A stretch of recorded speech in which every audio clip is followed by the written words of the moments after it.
자, 자기 되면 1과 당신은 성경적으로 변화할 수 있다. 첫 번째 시간입니다. 각 과가 대부분 2과로 진행이 됩니다. 그래서 1과와 2과는 성경적 상담, 즉 가장 인간의 우리가 성경적 상담, 성경적 변화를 이루기 위한 가장 중요한 토대에 대해서 설명하고 있습니다. 자, 먼저 에베소서 2장 8절과 9절 말씀 보시겠습니다. 너희가 그 은혜를 인하여 믿음으로 말미암아 구원을 얻었나니 이것이 너희에게 난 것이 아니요 하나님의 선물이라. 행위에서 난 것이 아니니 이는 누구든지 자랑치 못하게 함이니라. 자, 이 말씀의 핵심은 은혜일 수도 있고 믿음일 수도 있고 구원일 수도 있습니다. 자, 그러나 구원과 믿음은 동의어입니다. 내가 믿음으로 구원을 받았기 때문입니다. 그런데 이것이 행위가 아니고 하나님의 은혜로 주시는 것인데, 그래서 하나님의 선물이라는 것입니다. 그래서 이 에베소서 2장 8절과 9절의 가장 큰 핵심은 하나님의 선물입니다. 자, 그렇다고 봤을 때 이거는 구원의 진리입니다. 자, 성경적 변화를 할 수 있다에 이 타이틀 성구로 제시된 이 말씀은 예수를 영접하지 않으면은 변화될 수 없다는 것이 전제가 되어 있죠. 그죠? 그러면 믿지 않는 사람들은 어떻게 변화시킬 것인가? 그렇게 전도를 해야죠. 마태복음 28장 19절에는 너희는 모든 족속에게로 가서 제자를 삼고 성부 성자 성령의 이름으로 세례를 주고 내가 너희에게 분부한 모든 것을 가르쳐 지키라, 이렇게 말씀하셨습니다. 그래서 모든 사람 족속들을 제자로 삼는 것, 그것이 전도의 과정입니다. 그것이 지상명령입니다. 그러나 만약에 그 부분만 했다면 지상명령을 50%밖에 한 것이 안 됩니다. 그리고 그 50%는 결국 열매를 맺지 못합니다. 열매를 맺게 하는 것은 무엇일까요? 모든 것을 가르쳐 지키게 하는 것입니다.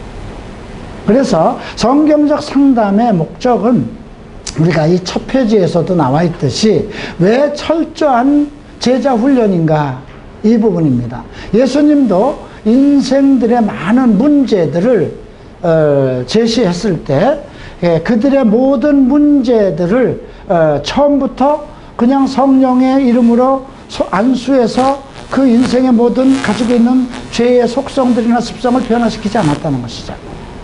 그렇죠. 그들을 제자로 삼으셨어요.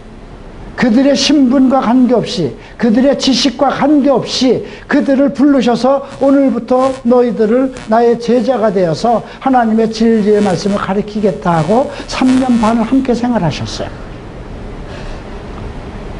우리가 그런 것을 생각했을 때에 우리가 사람의 변화는 그냥 뭐 성령이 내려와서 뿅 하고 이렇게 어떤 이적과 기적처럼 일어나는 것이 아니라는 것입니다. 제자들도 3년 반이나 걸렸다는 것입니다. 그것도 부족해서 예수님은 이제 성령이 너희들에게 기름 부으실 때까지, 성령 세례가 너희에게 임할 때까지 기다리라고 그러셨죠. 예수님의 가르침과 성령의 역사가 그들에게 함께 이루어질 것을, 그래서 여러분들도 마찬가지입니다. 먼저 제자가 되지 아니하면 안 됩니다. 성령 세례가 먼저 왔을까요? 제자 사역이 먼저 됐을까 생각하면 됩니다. 예수님은 제자들을 부르셨습니다. 신분 고하를 막론하시고 지식의 고하를 막론하시고 제자를 부르셨습니다. 그 기준은 어디에 있었을까요? 하나님의 예정과 하나님의 계획 안에서 부르신 것입니다. 그러신 후에 충분히 천국 복음, 예수님께서 하늘에 계신 아버지에게 보고 배우신 모든 것을 하나도 빼지 않고 다 가르치셨습니다. 그리고 이제 주께서 인간의 근본적인 죄의 문제를 해결하기 위해서 십자가를 지시고 그리고 그들에게 성령을 보내셨습니다. 우리가 그런 성경적 과정을 봤을 때 우리들도 마찬가지입니다. 여러분들도 만약에 이제 이 자기 대면을 통해서 여러분들이 성경적 상담을 하고 강의를 할 것입니다. 처음부터는 그렇게 매끄럽게 되지는 않을 겁니다. 그러나 만약에 여러분들이 이 과정을 충분히 공부하고 이 과정에 대한 하나님의 지혜와 지식과 그 다음에 성령의 기름 부음이 있으면 여러분들이 이 과정을 통해서 다른 사람을 변화시키는 그러한 도구로 쓰임을 받게 된다는 것이죠. 자, 거기에 첫 번째가 무엇일까요? 구원이라는 것입니다. 구원을 받지 못한 사람은 변화될 수가 없기 때문에 우리는 그래서 전도가 시작돼야 되는 것이고요. 이제 다음 페이지에 목적 부분을 보겠습니다. 상자글을 보겠습니다. 당신 평생에 당신이 결정해야 할 모든 것 중에 제일 중요한 결정은 성경이 보여주는 당신의 삶을 위한 하나님의 계획을 따르려는 당신의 의도와 관련된 것이다. 의지적인 결정을 가지고 나는 하나님의 계획에 의지적으로 따라야 되겠다는 결정을 가져야 된다는 것입니다. 왜 그래야 될까요? 자, 우리가 믿는 자들에게 여러 가지 재앙이 닥칩니다. 아마 여기에도 우리 권사님 얼마 전에 그냥 외부 차가 들이받아서 정말 차가 완전히 폐차될 정도로 문제가 생겼어요. 또 어느 집은 이번 태풍으로 인해서 다 무너진 집도 있고 많은 사상자가 태어났습니다. 몇 년 전에 일본에서 일어난 그러한 그 쓰나미로 인해서 엄청난 많은 사람들이 죽었습니다. 미국의 9.12 사태로 인해서 엄청난 많은 사람이 죽었습니다.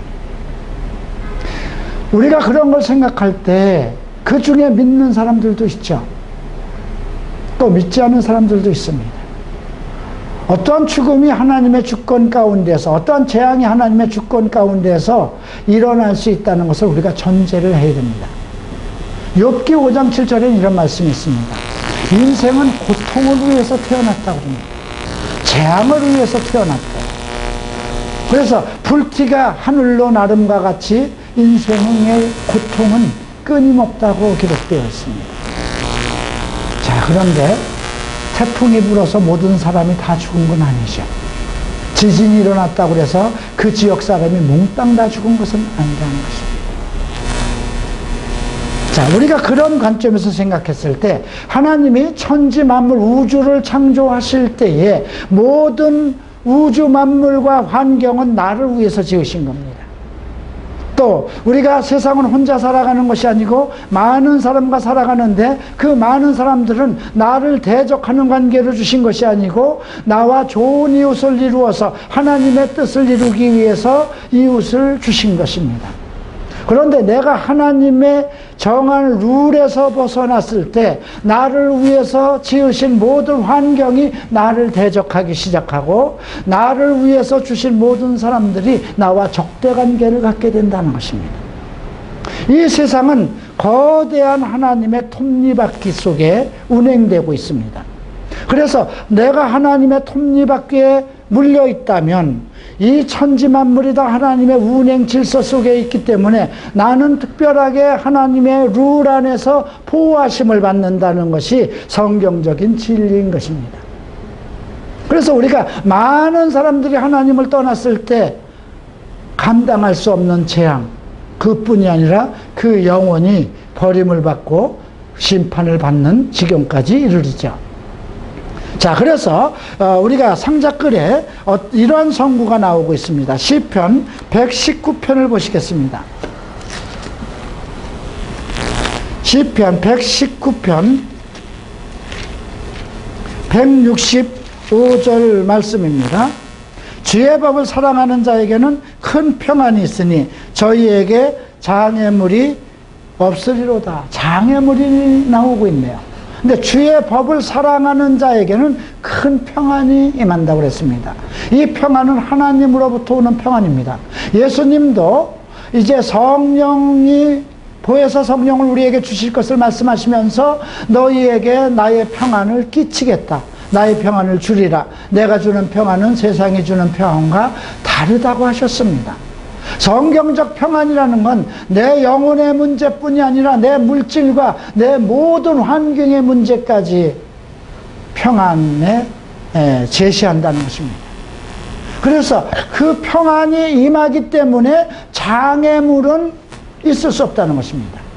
하나님의 평안이, 하나님의 큰 틀이 나와 함께 하시기 때문에 세상의 장애물은 제거가 된다는 것이죠.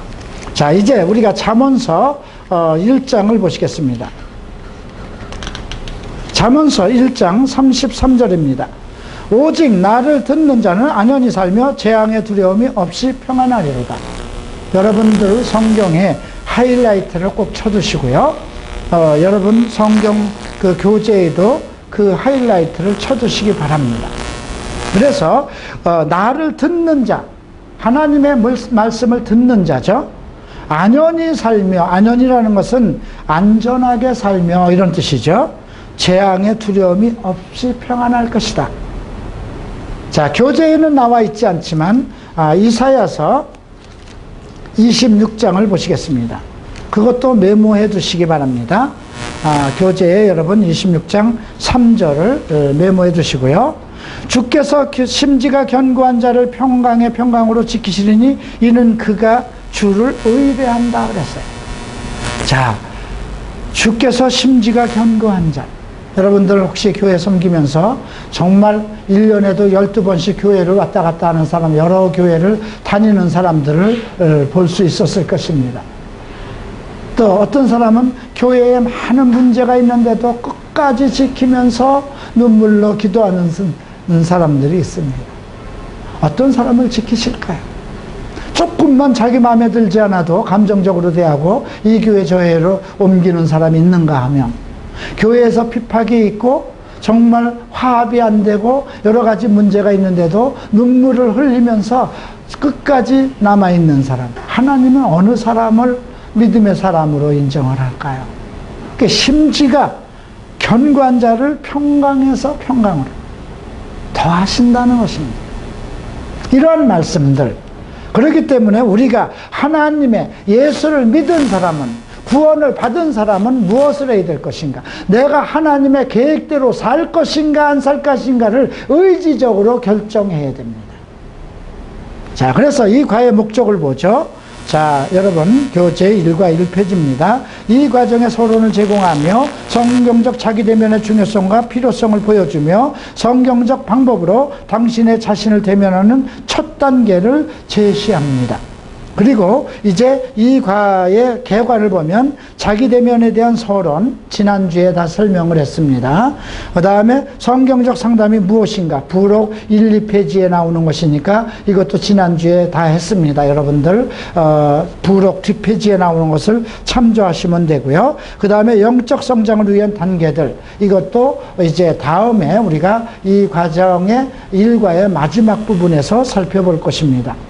이 책의 구조는 이렇게 동일한 방법으로 되어 있습니다. 그래서 여러분들이 앞으로 이 과정을 다른 데 가서 가르치셔야 될 것이기 때문에 여러분들도 내가 강의를 진행하는 그 순서대로 따라가야 됩니다. 그래서 맨 첫 페이지 타이틀이 나오는 곳에 한쪽에 A라고 메모를 해 두시고요. 그 다음 그 1과 1페이지 한쪽에 또 B라고 적어 두시고요. 그리고 내가 설명한 성구들은 전부 다 색깔 있는 걸로 하이라이트를 치시고 여러분들의 성구에도 하이라이트를 치시기 바랍니다.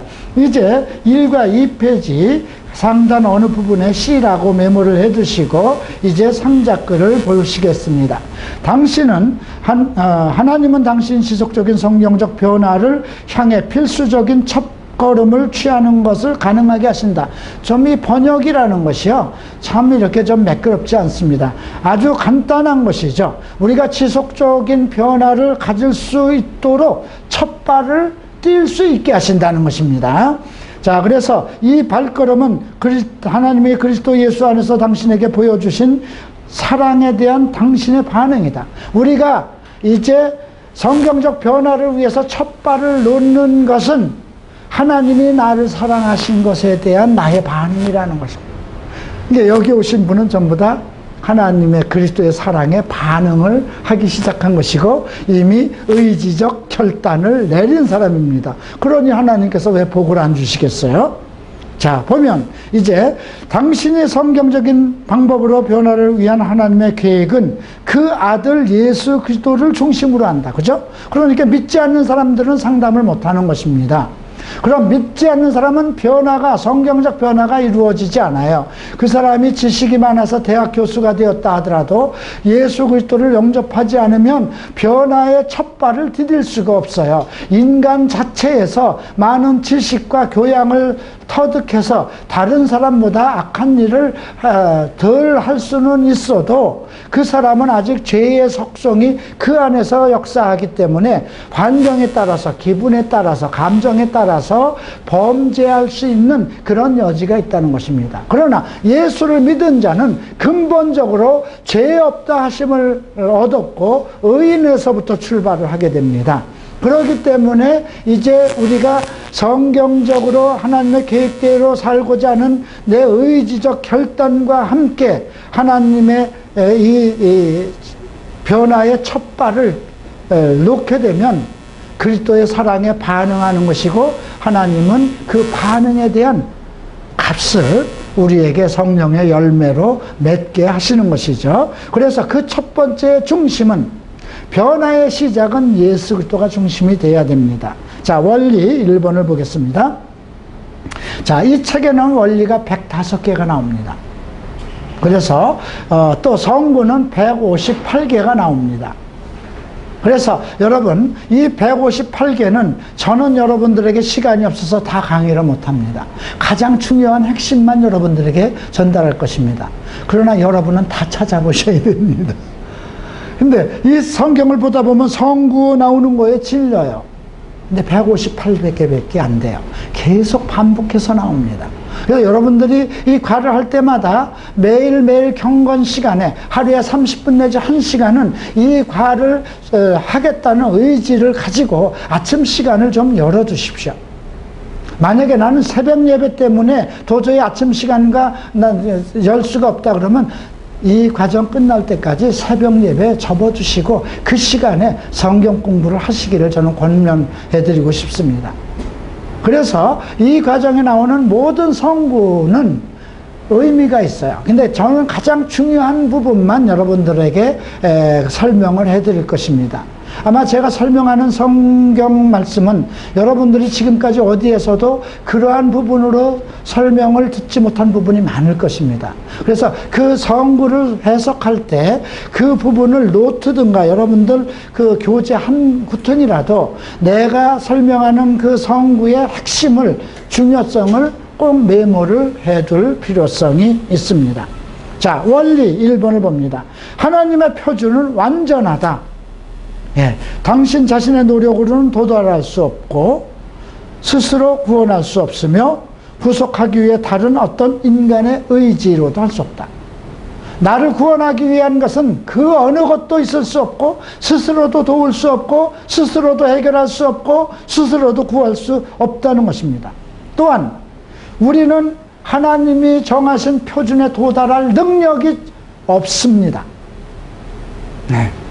만약에 그런 능력이 있다면 예수님은 오실 필요도 없었죠. 성령님은 보내실 필요도 없었던 것입니다. 자, 그래서 우리가 이런 하나님의 도움을 받기 위해서 해야 할 것은 무엇일까요? 죄를 회개해야 하고, 그 다음에 하나님의 은혜와 자비에 의해서 나의 잃어버린 상태, 내가 상실된 하나님의 뜻을 상실하고 하나님의 구원을 상실하고 하나님의 자비와 은혜를 상실한 것을 인정해야 됩니다. 내가 죄인됨을 인정하고 영생의 선물과 당신의 죄사함을 위한 회개가 필요하다는 것입니다. 그래서 예수 그리스도를 믿는다는 것은 회개 없이 예수를 믿는다는 건 있을 수 없어요. 그렇죠? 그래서 믿음과 구원은 한 장르입니다. 동의어입니다. 자, 여기서 우리가 구원에 대한 잘못된 사고들이 있습니다. 많은 신자들이 구원에 대한 잘못된 사고를 하고 있는데요. 왜 그럴까요? 그리스도를 구주로, 자기를 구원한 구주로 완벽하게 결단하지 못한다는 것입니다. 예수를 믿으면 복을 받는다는 잘못된 개념에서 출발하기 때문에 그렇습니다. 그분은 나의 인생의 모든 문제를 구원하신 분이라는 결단을 갖지 못한다는 것입니다. 자, 왜 그럴까요?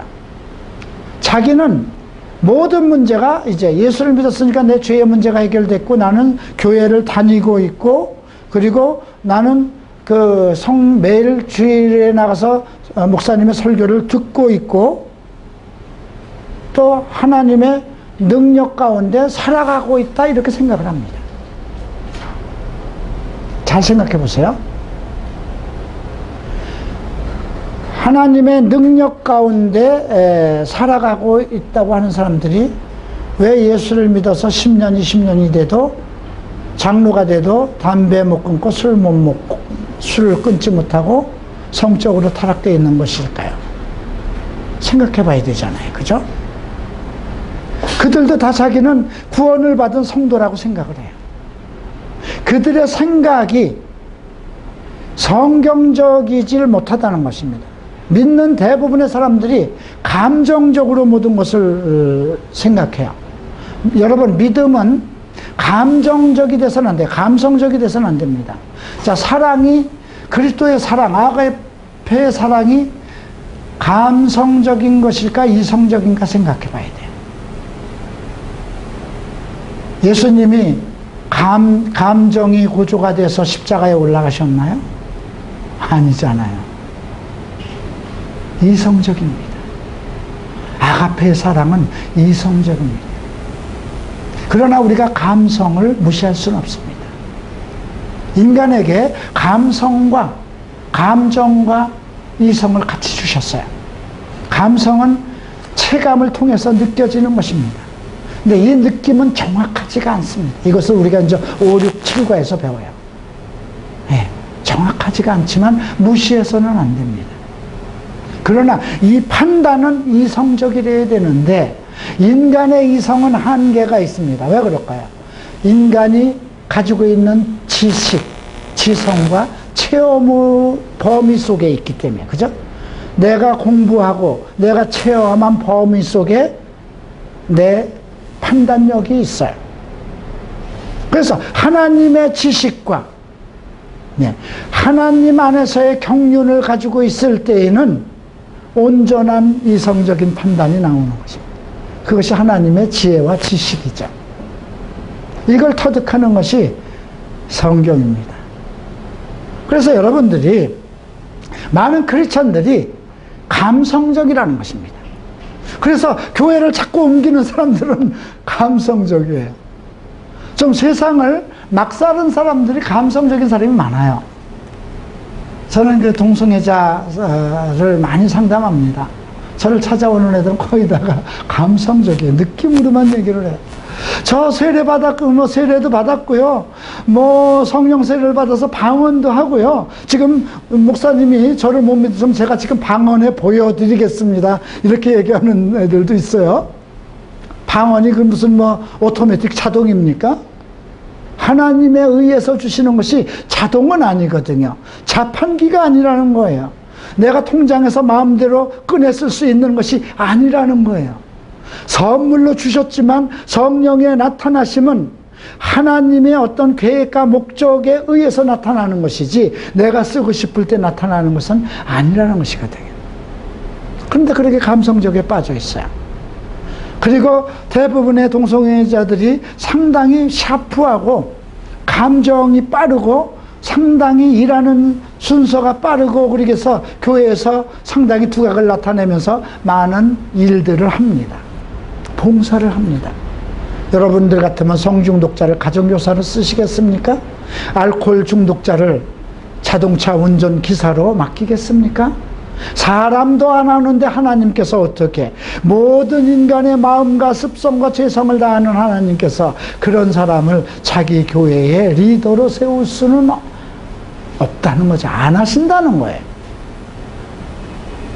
그렇기 때문에 이런 것은 동성애자들이 들을 때는 냉철하죠, 너무. 그래서 저하고 상담하는 애들은 목사님과 상담을 하면 무섭습니다 그래요. 그래서 저는 성경은 얼마나 더 무섭겠냐 그러죠. 성경은 우리의 죄의 문제를 낱낱이 들춰내고, 하나님은 영이시니 우리의 속까지도, 모든 심령에 있는 생각과 속까지도 다 아시니, 그 하나님 앞에 네가 죄를 빨리 끊지 않는다면 너는 그 두려움에서 벗어나지 못할 것이다. 자유함이라는 게 무엇일까요? 영적인 자유함이라는 건 죄에서의 자유입니다. 여러분, 죄가 영적이라는 것을 뼛속까지 여러분들이 인식해야 됩니다. 내가 거짓말하는 것이 영적인 것이라는 것입니다. 사탄의 배후가 거짓말하는 자요, 참소하는 자요. 남을 시기하고 참소하면 이미 사탄의 영이 나에게 들어와 있다는 것입니다. 그 사탄을 거짓말하는 자요, 살인하는 자요, 참소하는 자라고 성경이 기록되어 있지 않습니까? 믿는 자에게도 그러면 귀신이 역사하느냐? 아니요. 우리 안에 성령이 계시기 때문에, 성령으로 인침을 받았기 때문에 귀신은 이미 다 나갔어요. 그러나 내 안에 있는 지식, 하나님의 지식을 이루지 못하고 있기 때문에 세상적인 지식 속에서 내 생각이 계속 사탄 속에 머무르고 있다는 것입니다. 그래서 그 혼은 나의 주체인데, 이 혼을 바꿔야 되는 것, 내 혼적인 부분을 완전히 변화시키는 것, 그것이 마음을 변화시키는 과정입니다. 자기대면은 그것을 하는 것입니다. 여러분들, 자기대면에서 두 개를 가리키는 것은 영적인 문제에 손을 대지 않습니다. 영적인 변화는 예수를 믿었기 때문에 이미 하나님께서 여러분들을 구원하셔서 여러분들은 영적인 사람으로 인정을 받았는데, 영적인 사람이냐는 영으로 지배를 받는 사람이기 때문에 아직 내 마음과 내 행위가 죄성 속에서 나타난다면 성령은 역사하지 않고 있다는 것입니다. 그래서 로마서의 주제는 매우 중요합니다. 이런 과정을 우리가 이 자기대면을 통해서 공부를 하게 됩니다. 자, 많은 사람들이 교회를 나오면 한 6개월 동안 뜨겁습니다. 점점 내려갑니다. 2년 정도 되면 구원의 확신도 없고, 내가 왜 예수를 믿고 왜 이렇게 열심히 벌어서 10분의 1을 하나님께 드려야 되는지도 모릅니다. 그리고 한 번, 두 번 이렇게 주일을 다른 약속 때문에 가서 즐기고 있다 보면 한 번, 두 번 빠져도 천둥번개도 안 칩니다. 그러면서도 자기는 이력서에는 항상 크리스찬, 나는 구원받았다, 이렇게 얘기를 합니다. 왜 그럴까요? 성경의 지식을 가지고 있지 못하기 때문입니다. 자, 우리가 믿음은 구원이라고 그랬습니다. 자, 요한복음 1장을 보시겠습니다. 요한복음 1장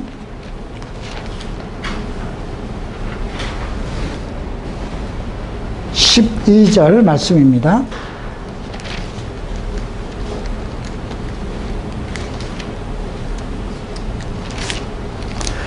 영접하는 자, 곧 그 이름을 믿는 자들에겐 하나님의 자녀가 되는 권세를 주셨다 했습니다. 네. 자, 이건 믿음과 구원은 같은 맥락의 동의어입니다. 그죠? 우리가 믿음으로 구원을 받았습니다. 그러나 믿음의 목적과 구원의 목적은 무엇일까요? 영생입니다. 자, 영생에 대한 정의를 예수님은 어떻게 하셨는가 보십시다. 요한복음 17장을 보시겠습니다. 요한복음 17장 3절입니다.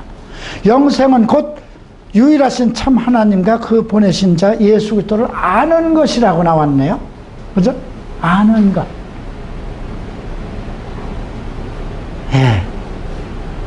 그러니까 믿는 것과 구원은 동의해요. 그러나 그 결과와 목적은 영생에 이르는 것이지 않습니까? 그리스도의 날에 이르는 것입니다.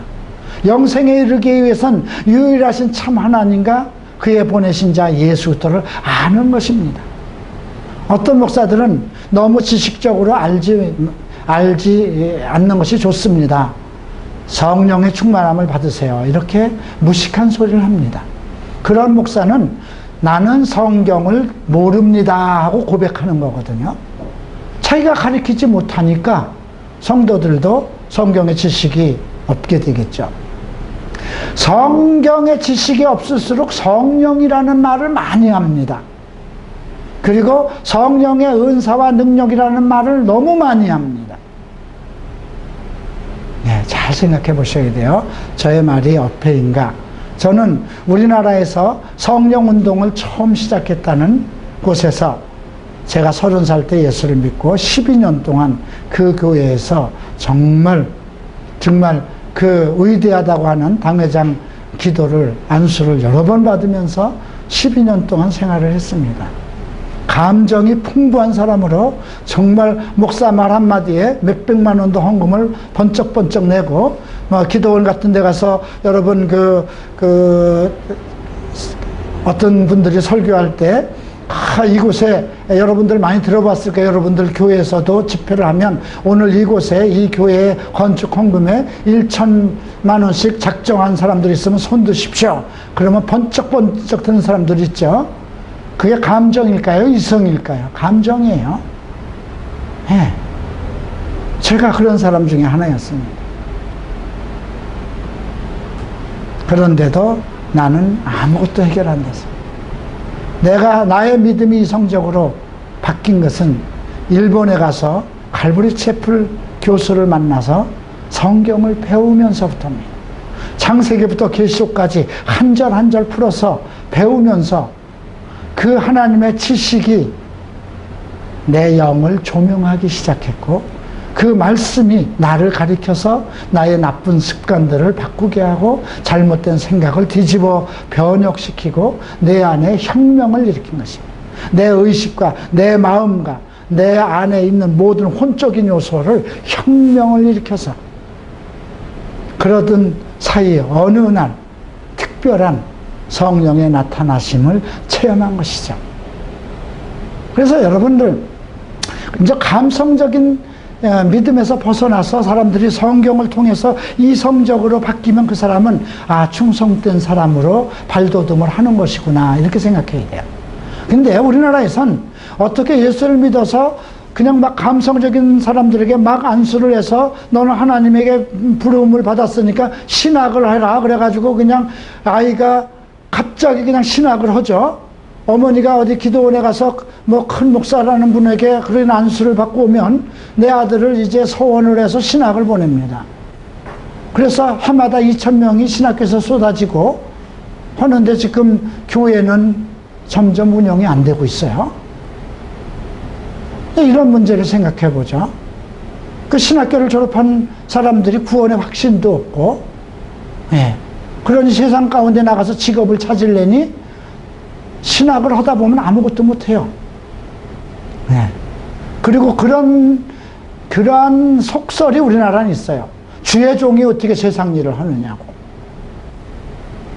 이런 잘못된 것이죠. 제 식구는 지가 먹여 살려야죠. 내가 벌어 먹여도 그 하나님이 다 활동할 범위를 주신 거거든요. 교회를 충분히 치리할 때가 되면 세상 일을 하고 싶어도 못합니다. 그죠? 그래서 예수님이 베드로에게 그렇게 말씀하셨죠. 젊어서는 네가 네 멋대로 돌아다닐지라도 늙어서는 네가 그렇게 할 수 없다, 이렇게 얘기를 했습니다. 자, 이제 그 다음 페이지 3페이지로 넘어가시겠습니다. 자, 성경적으로 변할 수 있다. 구체적인 원리에 대한 설명입니다. 상자글 보시겠습니다. 영생은 선물인데도 불구하고 많은 사람들이 이를 거절한다.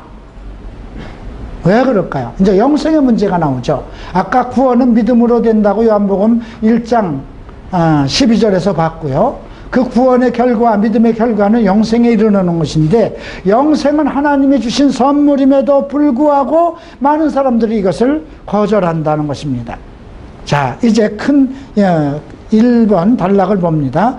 만일 당신이 주 예수 그리스도와 이미 신실한 개인적인 관계를 가지고 있지 않다면 당신은 오직 하나님만이 해결할 수 있는 영적인 문제를 가지고 있다. 번역이 좀 어려워요. 근데 쉬운 말로 하면, 당신이 예수를 믿지 않는다면 당신은 하나님과 영적인 문제를 가지고 있다는 것입니다. 그죠? 이거는 이 세상은 물질 세계와 영적 세계가 공존하고 있다는 것을 전제로 하는 것입니다. 자, 그러면 어떤 상황일까요? 하나님으로부터 분리되어 소망이 없고 죄로 인해서 영적으로는 죽은 자며 하나님과 원수이며 사탄에 의해서 소경이며 죄를 이길 능력은 없고요. 하나님의 것을 이해할 수 없고 또 하나님을 기쁘게 하거나 하나님의 방법으로 살아갈 수 없고 영적인 열매를 맺을 수 없습니다. 자, 그러면 예수님을 믿어서 우리가 이제 그러면 영적인 문제가 하나님 안에서 해결되기 시작하는데, 하나님 앞에서 우리의 영적인 문제는 그 세상적인 지혜나 나의 생각대로 바뀌는 것이 아니라 하나님의 성품에 근거를 합니다. 자, 하나님의 성품의 근거는 크게 두 가지가 있습니다. 하나님은 죄를 심판하십니다. 그렇죠? 네. 하나님은 죄를 심판하십니다. 그게 첫 번째입니다. 두 번째, 하나님은 사랑하시기 때문에 심판하시는 것을 즐겨하지 않습니다. 이 두 가지가 하나님의 성품의 두 큰 속성입니다. 반드시 하나님은 심판하신다는, 죄에 대한 심판을 한다는 것입니다. 그렇기 때문에 계시록이 있는 것입니다.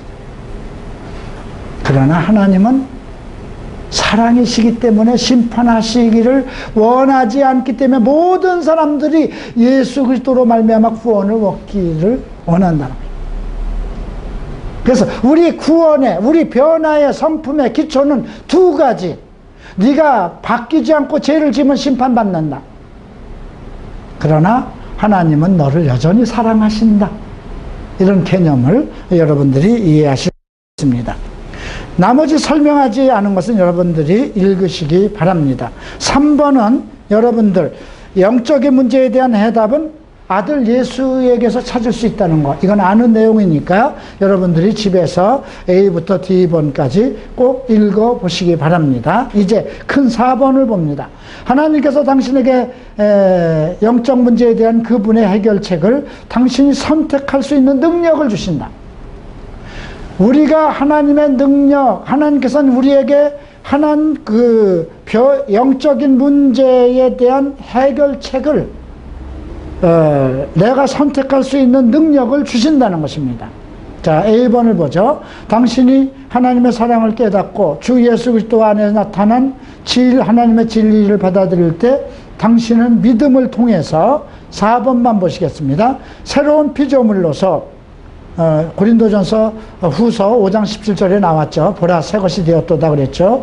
주 예수 그리스도를 당신의 삶 안으로 신실하게 받아들임으로 요한복음 1장 12절이죠. 하나님의 말씀에 충성되고 사랑스러운 순종의 삶을 살 수 있게 된다. 에베소서 1장 8절과 10절 말씀이기도 하고요. 요한일서 2장 3절 6절 말씀이기도 합니다. 다시 얘기해서 요한복음 1장 12절에서 얘기한 것처럼 우리가 믿음으로 구원을 받았습니다. 그러나 이 목적은 영생에 이르는 것인데 요한복음 17장 3절처럼 영생은 유일하신 참 하나님과 그의 보내신 자 예수 그리스도를 아는 것에 초점이 맞춰 있다는 것입니다. 그래서 하나님을 알기 위해서, 그리스도를 알기 위해서는 우리가 철저하게 성경에 의존해야 된다는 것입니다. 자, 이제 나머지 부분은 여러분들이 집에서 읽고요. 다음 페이지로 넘어가서 큰 5번을 봅니다. 믿음으로 성경적 변화의 첫 단계를 취할 수 있다. 예. 이제 첫 발을 놓을 수 있는데, 만일 당신이 성경적으로 변화를 받기 위해서 첫 발걸음을 디딘 적이 결코 없다면 당신은 지금 그렇게 할 수 있다. 나는 예수 그리스도 안에서 내 인생의 변화, 내 마음의 변화를 이루기 위해서 한 번도 해본 일이 없다면 이제 할 수 있다는 것입니다. 왜 그럴까요? 하나님께서 그러한 능력을 주신다는 것입니다. 여러분들 변하지 않는 성품이 있을 거예요. 그죠? 예수를 오랫동안 믿었는데도 남편인 목사가 변하지 않는 성격이 있어요. 그 부분은 아직 그분이 변화를 이루지 못한 거예요.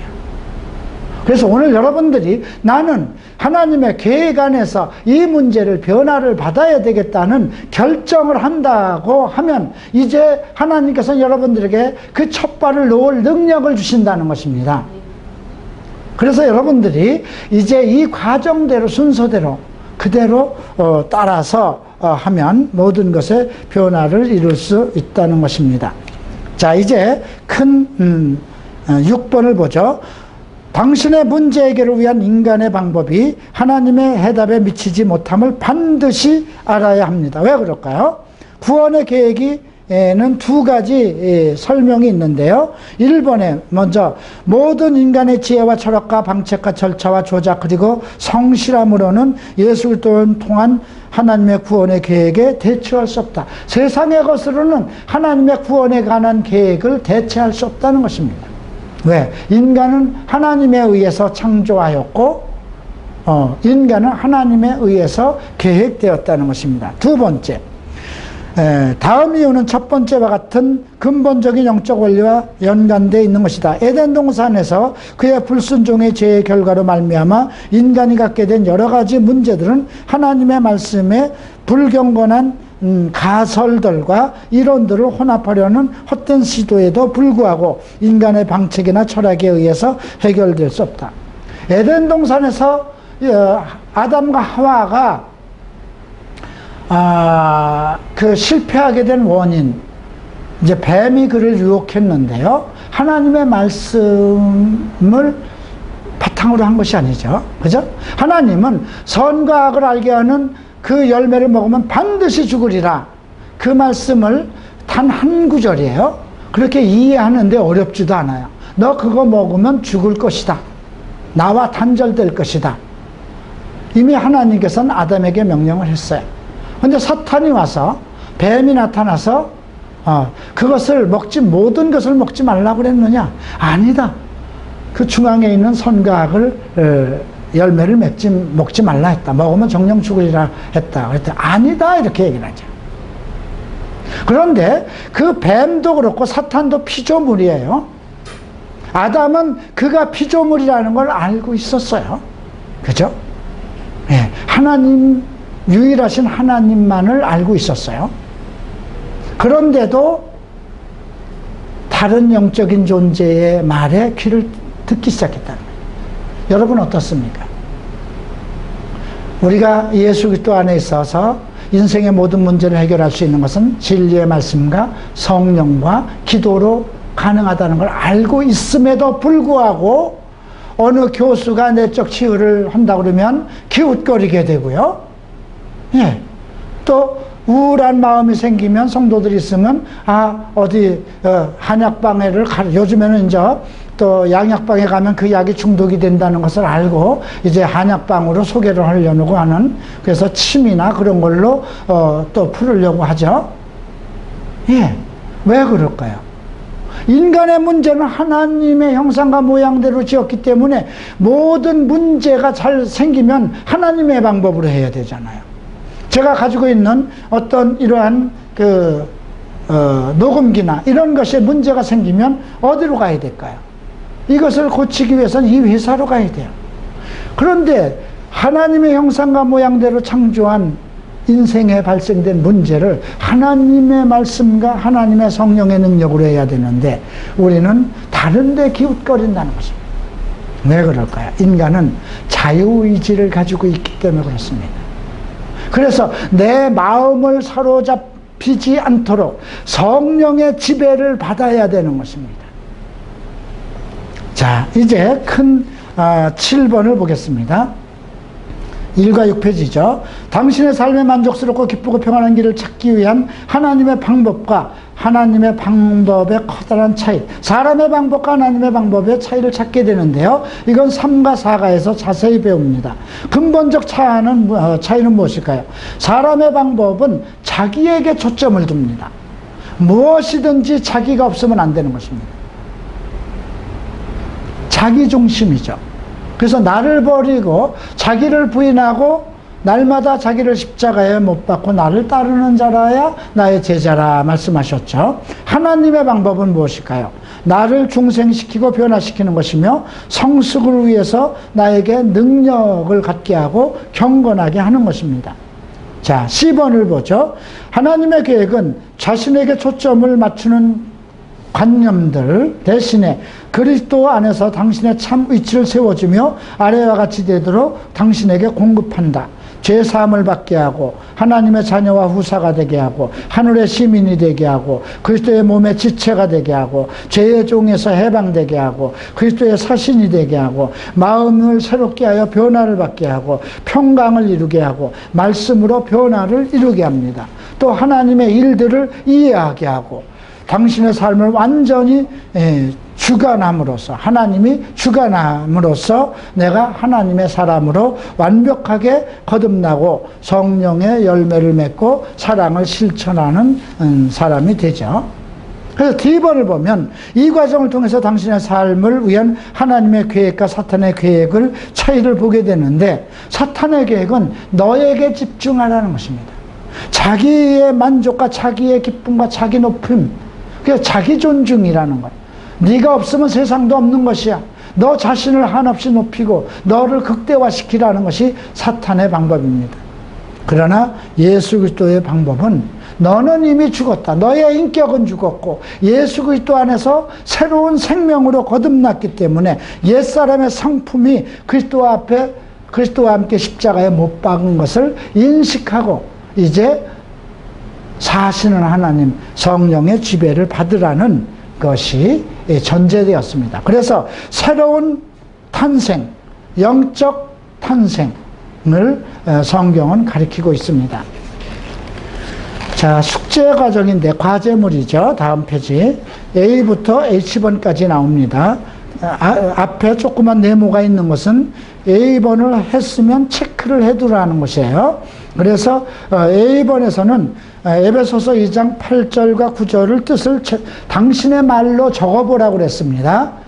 그것을 암송해서 쓰라는 것이 아니고 그 뜻을 충분히 이해하고 있는가 당신의 말로 적으라고 그럽니다. 그래서 항상 타이틀 성구는 제가 설명을 잘 먼저 해드리죠. 그리고 암송을 시작하고 이제 마태복음 7장 1절과 5절을 암송하기 시작하라. 이건 다음 가를 예비하라는 것입니다. 거기에 그 별표가 붙어서 A, B, C, D 이는 별표가 붙은 것은 꼭 해야 된다는 것입니다. 그래서 이 과를 진행하면서 각 전개되는 과 앞에 붙어있는 상자글은 꼭 읽고 거기에 나오는 성구는 가능한 한 찾아서 성경의 하이라이트를 치고요. 그 다음에 각 절마다 내가 설명하지 않은 부분도 다 읽어보고 성경 구절을 찾아보시기 바랍니다. 자, 그러면 이것을 이 과제물을 어떻게 진행할까요? 다음 페이지를 보죠. 첫째 날부터 7째 날까지 하루에 30분 내지 1시간 정도의 경건 시간을 갖는 겁니다. 그래서 그 일과 일과를 한꺼번에 다 숙제를 하지 말고 하루에 30분 내지 1시간씩 하라는 것입니다. 그리고 성구 암송이 나와 있죠. 성구 암송은 자기대면 과정의 필수입니다. 하루에 1시간 정도의 성경의 경건 시간을 가져라. 기도와 말씀 공부입니다. 두 번째는 무엇일까요? 성구 암송을 꼭 가지라는 것입니다. 이렇게 해서 우리가 일과를 끝냈습니다.